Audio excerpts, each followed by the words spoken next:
मेरे प्रिय बच्चे, सामाजिक बंधनों से ऊंचा उठकर अब तुम्हारे जीवन में तुम्हें एक ऐसे कार्य की ओर अग्रसर होना है जो तुम्हारे जीत की नींव को तैयार करेगा। न केवल जीत की नींव तैयार होगी, बल्कि इस जीत के साथ ही तुम्हारी प्रगति चारों ओर फैल जाएगी। यह प्रगति न केवल आर्थिक होगी, बल्कि पूरी तरह से यह धर्मयुक्त, सांसारिक, सामाजिक, राजनैतिक, पारिवारिक और मानसिक, शारीरिक भी होगी। मेरे प्रिय बच्चे, अब यह जो जीत है, यह उस पुष्टि को सिद्ध करने का कार्य करेगा जो अब तक तुम करते आए हो। प्रिय बच्चे, जो मनुष्य सत्य की राह पर आगे बढ़ता है, जो मनुष्य धर्म के मार्ग का चयन करता है, उसकी राह में विपत्तियां आती ही हैं। ऐसा नहीं है कि विपत्तियों से ही उसकी सभी चीजें तय होती हैं, लेकिन विपत्तियां यह अवश्य तय करती हैं कि मनुष्य का मनोभाव कैसा रहता है। और जिस मनुष्य का मनोभाव स्थिर, अडिग और पूरी तरह से धार्मिक होता है, उसे जीत मिलने से कोई रोक नहीं सकता। तुम अब जिस पायदान पर खड़े हो, यहां से जीत दिखाई देने वाली है। न केवल आगे की ओर, बल्कि तुम्हारे अतीत से भी अब जीत की आवाज गूंजेगी। तुम्हारे अतीत में जिन चीजों से तुम्हें परेशानियों का अनुभव करना पड़ा था, अब वही चीजें तुम्हारे लिए सत्य का मार्ग प्रशस्त करेंगी। और अब तुम एक ऐसे आध्यात्मिक यात्रा पर आगे बढ़ने वाले हो जिसमें हर तरफ से तुम्हें समर्थन, सहानुभूति मिलती रहेगी। और यह समर्थन तुम्हारे समृद्धि में भरपूर सहयोग देगा। और इस कारण से आज तुम्हें हर हाल में इस संदेश को पूर्णतः अंत तक सुनते ही रहना है। चाहे परिस्थिति कुछ भी हो, चाहे कोई तुम्हारे खिलाफ हो अथवा ना हो, चाहे तुम्हारी समझ में कुछ आ रहा हो अथवा ना आ रहा हो, चाहे तुम सही मार्ग पर हो अथवा गलत मार्ग पर हो, चाहे कोई तुम्हारा साथ दे या ना दे, चाहे तुम्हें अपने अनुभवों से कितने ही पीड़ा का सामना क्यों ना करना पड़ा हो, फिर भी तुम्हें इस संदेश को पूर्णतः अंत तक सुनते रहना है। किसी भी हाल में इसे बीच में छोड़कर जाने की भूल नहीं करनी है, क्योंकि आज यह संदेश केवल संदेश मात्र नहीं है, यह एक आगाज है। वो आगाज जो तुम्हें एक ऐसे मार्ग पर लाकर खड़ा कर देगा जिस मार्ग से तुम जो भी चयन करोगे, वह जीत के मंजिल तक ही पहुंचेगा। प्रिय बच्चे, मनुष्य के जीवन में जब विपत्ति आती है, तब उससे उसके मनोभाव को तय किया जाता है। यह तय किया जाता है कि वह मनुष्य आगे जिम्मेदारी लेने के योग्य है भी अथवा नहीं। तुम्हें लगता है कि जिन मनुष्यों का जीवन बहुत ही सहजता से, बहुत ही आसानी से चल रहा है, यह एक मिथ्या है, भ्रम है जो तुम्हें ऊपरी वातावरण में दिखाई दे रहा है। एक माया है, एक ऐसा जाल जो देखने में बड़ा ही मनमोहक प्रतीत होता है, किंतु जिसके भीतर जो छुपा होता है वह तुम सोच भी नहीं सकते। मेरे प्रिय बच्चे, तुम जिनके जीवन से प्रभावित हो, वास्तव में उनका जीवन इतना दर्शनीय है ही नहीं, और जिनका जीवन तुम्हें अभी पता ही नहीं है, वो बहुत ही आनंद पूर्वक जीवन जीते हैं। मेरे प्रिय बच्चे, इस संसार में सबसे आनंद पूर्वक जीवन जीने वाला मनुष्य कौन है? क्या कभी तुमने इसकी कल्पना की है? आनंद कहते किसे हैं? क्या कभी तुमने इसका विचार किया है? जरा गौर करो कि तुम हमेशा अपने जीवन के लिए सुकून और शांति की मांग करते हो, और यह तुम्हें प्रदान भी कर दी जाती है, किंतु तुम सुकून और शांति मानते किसे हो, यह तो तुम्हें स्पष्ट करना होगा। क्योंकि तुम जिसे सुकून और शांति समझ रहे हो, वह अन्य की नजर में कुछ और है। इसलिए तुम्हें अपनी मांग को स्पष्ट करना होगा। तुम्हारी मांग बहुत ही दुविधापूर्ण और बहुत ही फंसी हुई स्थिति में है। जब तक तुम अपनी पूरी मांग में स्पष्ट नहीं रहोगे, जब तक तुम अपने जीवन के हर क्षेत्र में स्पष्ट नहीं रहोगे, तुम्हें इस तरह की समस्याओं का सामना करना ही पड़ेगा। और यह नियति का खेल है, इसे ही माया कहते हैं, जो इस धरती पर प्रत्येक मनुष्य भोग रहा है। इससे ही अनजान होकर इसी के हाथों अपने आप की बलि चढ़ा रहा है। मेरे प्रिय बच्चे, इस संसार में सबसे सुंदर कौन है? जरा इसका विचार करो। इस संसार में सबसे प्यारा कौन है? जरा इसका विचार करो। वो कौन है जो सबसे आनंद पूर्वक जीवन व्यतीत कर रहा है? किस प्रकार के मनुष्यों को आनंद हासिल होता है? तुम्हें इसका विचार करना होगा। जब तक तुम इसका विचार स्पष्ट रूप से नहीं करते, निश्चित तौर पर तुम वह नहीं प्राप्त कर सकते जो तुम अपने जीवन में प्राप्त करना चाहते हो। जबकि तुम्हें यह प्रदान करने की इच्छा ब्रह्मांड द्वारा जताई जा चुकी है। तुम्हारे पूर्वजों, देवदूतों और ना जाने कितने ही दिव्य संत आत्माओं द्वारा यह प्रदर्शित कर दिया गया है कि अब तुम्हें दिव्य जीत प्रदान कर दी जाए। यह प्रदर्शित कर दिया गया है कि धीरे धीरे जैसे तुम्हारे हाथों से यह समय बीत रहा है, तुम्हें वह सब कुछ प्रदान कर दिया जाए जिसके तुम योग्य हो। लेकिन क्या तुम स्पष्ट हो अपनी बातों में? क्या तुम पूरी तरह से स्पष्ट हो कि तुम क्या चाहते हो? क्या तुम पूरी तरह से स्पष्ट हो कि जीत, समृद्धि, सुकून, शांति तुम्हारी नजरों में क्या है? तुम्हें इस स्पष्टता की पुष्टि करनी होगी। तुम्हें दर्शाना होगा कि तुम्हारे लिए इसके क्या मायने हैं। जब तक तुम इसे स्पष्ट रूप से नहीं दर्शा पाओगे, तुम स्वयं ही एक ऐसे जाल में उलझते चले जाओगे जिसका कोई अंत नहीं है, और सदा ही तुम इसमें ही उलझे रह जाओगे। यह दुविधाओं से भरा हुआ एक ऐसा काल होगा जिसमें तुम्हारे पास अवसर ही अवसर होंगे, लेकिन उसका लाभ उठाने के लिए तुम सक्षम ना हो सकोगे। बजाय इसके कि तुम हकदार थे, बजाय इसके कि तुम पूरी तरह से योग्य रहे हो। मेरे प्रिय बच्चे, मेरी बात पर गौर फरमाओ। मैं निरंतर तुम्हें क्या बताने का प्रयत्न कर रहा हूं, इस पर जरा गौर फरमाओ, अन्यथा यह अवसर लौट कर नहीं आएगा। मैं तुम्हें चेतावनी दे रहा हूं, सचेत कर रहा हूं, क्योंकि मैं चाहता हूं कि तुम अपने जीवन में हर कदम पर जीत को हासिल करो, प्रगति तुमसे दूर ना हो सके। तुम मेरे प्रिय बच्चे, केवल तुम ही जीत के हकदार हो, क्योंकि तुम्हारा हृदय स्वच्छ है, निर्मल है, और तुम दयालुता और करुणा से भरे हुए कैसे सागर में विलीन हो जिसके बारे में तुम्हें स्वयं ही ज्ञात नहीं है। मेरे प्रिय बच्चे, मैं जो कह रहा हूं इसे स्पष्ट रूप से समझो। एक नहीं, दो नहीं, 10 बार सुनो, लेकिन इसकी गहराई में उतरो। वह समझने का प्रयास करो जो मैं तुम्हें बताना चाहता हूं, क्योंकि अभी इसी क्षण में तुम्हारे भीतर दिव्य ऊर्जा प्रवेश कर रही। इस संदेश को सुनते वक्त 1, 2, 3, 10 बार, 1000 बार, तुम इसे जितनी बार सुनोगे, दिव्य ऊर्जा तुम्हारे भीतर प्रवेश करती जाएगी।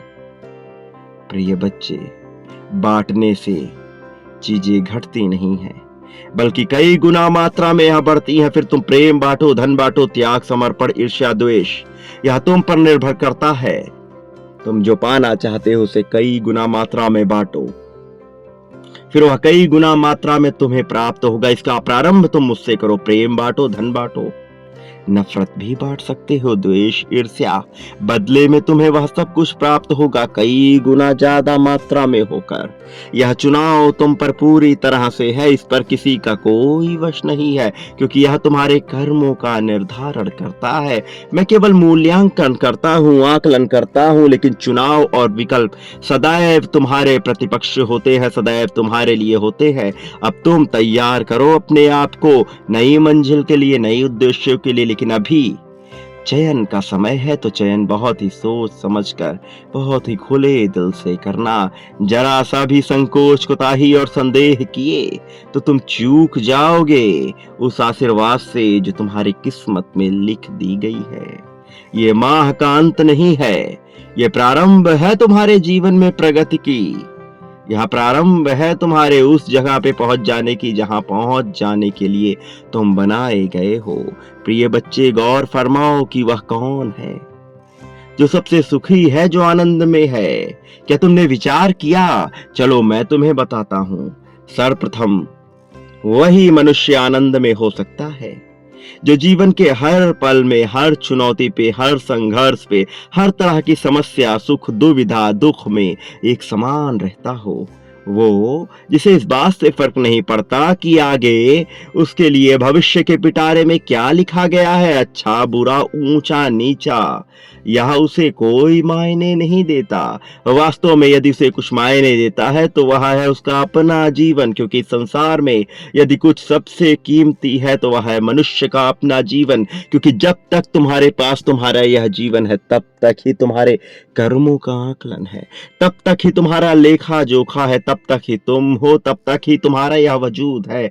उसके पार तुम नहीं हो जाते, तुम वह परम तत्व हो जाते हो जिससे ही सब कुछ उत्पन्न हुआ है। तुम और मैं एक हो जाते हैं, लेकिन अभी इन क्षणों में तुम्हारा यह जीवन सबसे महत्वपूर्ण है। और इन क्षणों में जो मनुष्य मान्यताओं की और अधर्म के जाल में फंस करके जीवन में अधर्म का अनुसरण करता है, वह कभी भी किसी भी परिस्थिति में किसी के भी सहयोग से, अच्छा बुरा सही गलत, जीव अजीब सजीव, राक्षस दानव दैत्य या कोई देवता ही क्यों ना हो, किसी के भी सहयोग से वह वो नहीं प्राप्त कर सकता जो नियति उसे देना चाहती है, जब तक कि उसके कर्म धार्मिक ना हो जाएं। बिना धर्म के इस संसार में कोई सुई भी अपनी सही राह पर नहीं आ सकती, क्योंकि धर्म ही इस संसार को चलाता है। धर्म का अर्थ समझना मेरे प्रिय, या किसी पंथ, कार्य, निकृष्ट, छोटे, तुच्छ कृत्यों से लदा हुआ नहीं है। धर्म बहुत ही महान व्याख्या है। मनुष्य जीवन की सर्वश्रेष्ठ चीज है धर्म। धर्म है तुम्हारा अपना जीवन को समझना। धर्म है तुम्हें सही गलत के फेर में ना पड़कर, अच्छे बुरे के फेर में ना पड़कर, तत्कालीन परिस्थितियों में जो सबसे उचित हो, जो सबसे सटीक हो, जो सबसे उत्कृष्ट हो, उसका चयन करना। मैं हर उत्कृष्टता में मौजूद हूं। मैंने सदा से यही कहा है कि जहां भी तुम्हें उत्कृष्टता दिखाई दे वहां समझ लेना मैं हूं। तुम मुझे कोई भी नाम दे सकते हो, मैं तुम्हारे नामों का भूखा नहीं हूं। मैं तुम्हारे नामों से चयनित नहीं होता। मैं तुम्हारी मान्यताओं, तुम्हारे कृत्यों, कर्मों और किसी भी प्रकार की धारणाओं से बंधा हुआ नहीं हूं। मैं तो प्रेम हूं, शुद्ध, निर्मल, सात्विक, स्वच्छंद, मुक्त प्रेम। वह प्रेम जिसे तुमने महसूस किया है, वह प्रेम जिसे तुम महसूस करते आए हो, मैं वही हूं। तुम मुझे पहचानते हो, तुम मुझे जानते हो, तुम्हारा मुझसे मिलन हो चुका है, लेकिन तुम मुझे स्वीकार नहीं कर पाए हो मेरे प्रिय। अब समय आ चला है कि तुम मुझे स्वीकार भी कर लो। अब समय आ चला है जब तुम किसी भी तरह की बातों में ना आकर यह ना देखो क्या सही है और क्या गलत है, क्या अच्छा है, क्या बुरा है। अब तो समय आ गया है ये जांचने का, यह देखने का, यह आकलित करने का कि तुम्हारे लिए सबसे उपयुक्त क्या है। मेरे प्रिय बच्चे, जरा गहराई से विचार करो। ऐसा ना हो कि समय तुम्हारे हाथों से फिसलता चला जाए, जो कि धीरे धीरे रेत की भांति फिसल रहा है। तुम जो पाना चाहते हो उसे जल्द पाने की योजना बनाओ। मैं नहीं कहता कि तुम उस पर अमल करो और उसके लिए कार्य करना प्रारंभ कर दो, नहीं मेरे प्रिय बच्चे। सर्वप्रथम तुम्हें उसकी सबसे सटीक योजना ढूंढनी है। तुम बस शुरुआत करो। तुम्हारे कदम मैं अपने कदमों से मिलाकर आगे ले जाऊंगा। तुम यदि धीरे चलोगे तो मैं तुम्हें दौड़ाऊंगा, तुम दौड़ोगे तो मैं तुम्हें उड़ाऊंगा, और मैं तुम्हें वहां पहुंचा दूंगा जहां तुम सोच भी नहीं सकते। लेकिन तुम्हें प्रयास करना है, प्रारंभ करना है अपनी गति को धीमा नहीं होने देना है मेरे प्रिय बच्चे।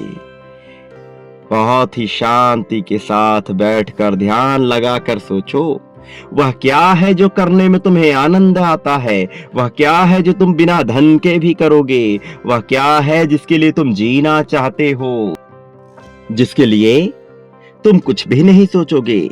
जो करने से पहले तुम्हारे मन में कोई और विचार नहीं आएगा, जो करने के लिए तुम सदैव तत्पर हो, वही कार्य तुम्हारा उद्देश्य है, वही कार्य तुम्हारे लक्ष्य तक तुम्हें लेकर जाएगा, वही साधन है मेरे प्रिय। जब तुम एक बार अपने साधन का सही चयन कर लोगे, तब तुम अपनी मंजिल पर पहुंच जाओगे। मैं नहीं कहता कि तुम जहां जाना चाहते हो वहां अभी जिस मार्ग पे हो उससे नहीं जा सकते, लेकिन किसी मोटर कार के द्वारा पहुंचना और किसी बैलगाड़ी के द्वारा कहीं पहुंचना, इसमें अंतर होता है मेरे प्रिय। आज जबकि मनुष्यता यंत्रों से लदी हुई है, आज जबकि मनुष्य चारों ओर से विभिन्न प्रकार के यंत्रों से घिरा हुआ है, विभिन्न प्रकार के यंत्र जैसे मोबाइल फोन, जिसके द्वारा मनुष्य बहुत सी चीजों में उलझा है, सोशल मीडिया में उलझा है, मनुष्य बहुत तरह के साधनों संसाधनों में उलझा हुआ है, लेकिन एक चीज जिसमें उसको उलझना चाहिए वह उसमें नहीं जा पा रहा, वह है उसका स्वयं का जीवन। वह अपने भीतर नहीं उतर पा रहा, और चूंकि जब वह अपने भीतर नहीं उतर पा रहा तो वह वो नहीं देख पा रहा है जो उसे देखना चाहिए, जो उसे समझना चाहिए, क्योंकि मनुष्य के जीवन में यंत्र सदा से ही आते रहे हैं। यंत्रों का मनुष्यों ने बहुत ही सावधानी से सृजनात्मक विकास किया है, लेकिन यंत्र कभी भी मनुष्यता को तय नहीं करते, यंत्र कभी भी जीवन को तय नहीं करते। यंत्र तो केवल साधन हैं, और साधनों से जीवन नहीं जिया जाता। साधन सुविधा पूर्ण बनाने के लिए होते हैं जीवन को, ना कि जीवन जीने का वह जरिया होते हैं। जीवन जीने का जरिया तुम्हारा अपना स्वयं का मन है, जिसे तुम्हें नियंत्रित करना है। अपने चित्त बुद्धि और मन को नियंत्रित करके चलने वाला मनुष्य ही प्रगति को प्राप्त कर सकता है, और तुम वह मनुष्य हो जिसके अंदर वह क्षमता है। मेरे प्रिय बच्चे, अब जबकि तुम अपनी आध्यात्मिक यात्रा में इतना आगे आ गए हो, तो मैं चाहता हूं कि तुम जीत को हासिल करो, तो मैं चाहता हूं कि तुम्हें वह सब प्राप्त हो जाए जो तुम प्राप्त करना चाहते हो, और इसमें देरी नहीं लगेगी। अब वह दिव्य समय आ गया है जब तुम्हारी जीत को सुस्पष्ट शब्दों में ब्रह्मांड द्वारा तुम्हें स्पष्ट किया जाएगा, तुम्हें दर्शाया जाएगा, और तुम इसके साक्षी बनोगे। मैंने तुमसे कहा था तुम अपना जीवन दृष्टा की भांति जियो, लेकिन तुम उसमें सफल ना हो सके, लेकिन तुम्हारी इच्छा है दृष्टा की भांति जीवन जीने की, यह मेरी समझ में आ रहा है। इसलिए मैं तुम्हारा समर्थन अवश्य करूंगा, क्योंकि तुम साफ दिल के मनुष्य हो, तुम्हारे भीतर कुटिलता नहीं है, यह बात मैं जानता हूं, जिसकी वजह से तुम कूटनीति का प्रयोग नहीं कर पाते, और लोग तुम्हारे खिलाफ इसी कूटनीति का प्रयोग करके तुम्हारे खिलाफ षड्यंत्र रचते हैं, जिसके फेर में तुम कई बार आ जाते हो। लेकिन मैं तुम्हारा कभी नुकसान नहीं होने दूंगा, इससे मैं सदैव तुम्हें इससे बचाऊंगा। भले ही कोई कितने ही षड्यंत्र क्यों ना रच ले, लेकिन मैं उन्हें सफल नहीं होने दूंगा, क्योंकि तुम साफ दिल के मनुष्य हो, तुम्हारा हृदय स्वच्छ है, और निर्मल स्वच्छ हृदय वाले मनुष्य को मैं भला कैसे हारने दूंगा। प्रिय बच्चे, तुम कभी भी डरना नहीं, बल्कि निडर होकर अपना जीवन जियो। आगे भविष्य में क्या होगा यह मत सोचो। जिस मनुष्य का चेहरा सबसे सुंदर होता है वह सदैव निडर होगा, यह बात मत भूलना। निडर मनुष्य सबसे खूबसूरत होता है, और तुम दिल के खूबसूरत हो, तुम हृदय के मन के स्वच्छ चेहरे से भी खूबसूरत हो, तुम निडर हो, इस बात को मत भूलना प्रिय बच्चे। अब एक चक्र पूरा हो रहा है और नए अध्याय का प्रारंभ हो रहा है। इस अध्याय में नए आयामों के द्वार खुलेंगे, समृद्धि के द्वार खुलेंगे, सहानुभूति के द्वार खुलेंगे, और देवताओं द्वारा तुम्हारा स्वागत किया जाएगा, क्योंकि तुम्हारे कर्म श्रेष्ठ रहे हैं, और जिस मनुष्य के कर्म श्रेष्ठ होते हैं उन्हें सही मार्ग में प्रशस्ति प्रदान कर ही दी जाती है। मेरे प्रिय बच्चे, अब तुम्हारे प्रशंसा पाने का समय आ चला है। अब तक तुमने जितने भी कष्ट देखे थे अब उनका हिसाब होगा। अब कष्टों का नहीं खुशियाँ मनाने का समय हो चला है। अब खुशियाँ मनाने के लिए तैयार रहना। किसी भी तरह की मुसीबत यदि तुम्हारे पास आती है तो उससे जरा भी भयभीत ना होना। वह मुसीबत किसी काम की नहीं होगी। वह एक प्रक्रिया का हिस्सा मात्र होगी जिससे तुम्हें भयभीत नहीं होना है। तुम्हें पुष्टि करनी है कि तुम भयभीत नहीं हो। तुम्हें पुष्टि करनी है कि तुम जीत को अपनाना चाहते हो। इसी क्षण संख्या 1111 लिखकर इस बात की पुष्टि कर दो कि तुम जीत को अपनाना चाहते हो। साथ ही यह भी लिखो कि तुम जीत के इच्छुक हो और तुम हर हाल में जीत को अपनाना चाहते हो। मेरे प्रिय बच्चे, जरिया ढूंढो चीजों को दो गुना करने का, फिर सब कुछ अपने आप होने लगेगा। मेरे प्रिय बच्चे, इसी क्षण पुष्टि करो, तुम्हारी जीत की नींव रची जा रही है। इसे सत्य हो जाने दो। किसी भी तरह की चिंता से घबराना नहीं, विपत्ति से घबराना नहीं। अब तुम्हारे लिए नए द्वार खोले ही जा रहे हैं, उसमें अब देरी ना हो सकेगी। मेरे प्रिय, तुम इसी क्षण अपनी पुष्टि को सत्य साबित करो। संख्या 1111 अवश्य लिखो और एक बात मत भूलना, तुम इस संसार में जो बांटते हो बदले में अपने लिए भी वही प्राप्त करते हो। फिर चाहे प्रेम, धन, त्याग, ईर्ष्या, समर्पण, स्वास्थ्य, जो बांटोगे वह पाओगे कई गुना ज्यादा मात्रा में। मेरे प्रति जो बांटोगे वह कई गुना ज्यादा मात्रा में पाओगे। तुम शुरुआत मुझसे ही करो, तुम्हारा समय हो चला है। एक बात याद रखो, जब इस संसार का प्रत्येक मनुष्य जीव अजीब सजीव तुम्हारे विरुद्ध होगा, मैं तब भी तुम्हारे समर्थन में तुम्हारे साथ खड़ा रहूंगा। मेरा आशीर्वाद हर पल में तुम्हारे साथ रहेगा। सदा सुखी रहो। मेरे आने वाले संदेशों की प्रतीक्षा करना, मैं अवश्य आऊंगा तुम्हारा मार्गदर्शन करने, तुम्हें सही मार्ग पर ले जाने के लिए। तुम्हारा कल्याण होगा।